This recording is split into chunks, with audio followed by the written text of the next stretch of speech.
একটু খেয়াল করে শুনেন। নুপুরের দাম লাখ টাকা হলেও তার স্থান হচ্ছে পায়ে, আর টিপের দাম মাত্র 1 টাকা হলেও তার স্থান কপালে। ইতিহাস সাক্ষী, লবণে কখনো পোকা ধরেনি, কিন্তু মিষ্টিতে প্রতিদিনই ধরে, আবার পিঁপড়াও ছাড়ে না। মানুষ সোজা পথে চলতে চায় না, বাঁকা পথেই আগ্রহ বেশি।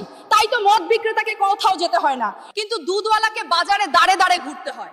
আমরা সর্বদা দুধ বিক্রেতাকে বলে থাকি, দুধে জল মিশাননি তো? আর মানুষ মদে জল মিশে খায়। আজ পর্যন্ত মানুষকে এতটুকুই চিনলাম। কচু পাতা দেখেছেন নিশ্চয়ই, ওপরে সবুজ আর ভেতরে চুলকানিতে ভরা। ঠিক তেমনি কিছু মানুষ আছে, বাইরে থেকে দেখতে ভীষণ সুন্দর পরিপাটি, কিন্তু ভেতরটা আবর্জনায় ভরা। সাপ দুধ খেয়ে বিষ উগরে দেয়, আর গরু ঘাস খেয়েও দুধ দেয়। সুতরাং দোষটা খাবারের নয়, পার্থক্যটা স্বভাবের। নিজের যোগ্যতা নিয়ে কখনো অহংকার করবেন না। মনে রাখবেন, পাথর কিন্তু নিজের ওজনের জন্য জলে ডুবে যায়। কি আজব দুনিয়া জানেন? যার চোখে ঘুম আসে তার কাছে ভালো বিছানা নেই, আর যার কাছে ভালো বিছানা আছে তার চোখে ঘুম নেই। যার মনে দয়া আছে তার কাছে দেওয়ার মতো কিচ্ছু নেই, আর যার কাছে দেওয়ার অনেক কিছু আছে তার দেওয়ার মতো মনটাই নেই। এটাই বাস্তবতা।